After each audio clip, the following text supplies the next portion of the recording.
here at an unusual kind of boot camp in Central Florida.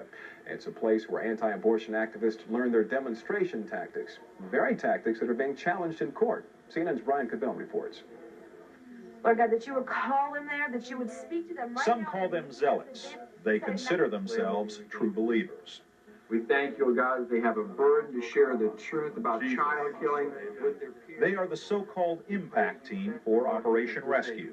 22 anti-abortion activists from around the nation who've come to Central Florida to learn. When we talk about the moral law of God, in a 12-week session, they are learning theology and also the organization and strategy of anti-abortion protest. The problem that we have right now, the way I see it, is that the church is remaining in the four walls of the church. What we have to do is get the converted onto the street where they can have an impact. Their tactics of protest are the subject of an ongoing court hearing in nearby Sanford, Florida. Employees at a clinic that performs abortions claim they are being harassed at home and at work. It's hard to get there anytime. Why? Not knowing what to expect. Personal attacks. It's hard to leave children. The picketing at home, clinic supporters say, is unconscionable.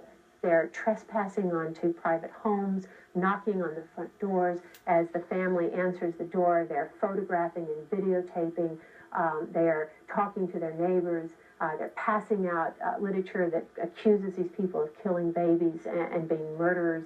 Our people are merely there to ask these people to stop killing children and to notify their neighbors what they do for a living. To these anti-abortion activists in training, the issue is clear. Abortion is wrong, and the freedoms of speech and assembly justify their increasingly aggressive tactics, which they intend to soon practice in their hometowns throughout the United States. This impact team graduates Easter week, then they'll return to their communities.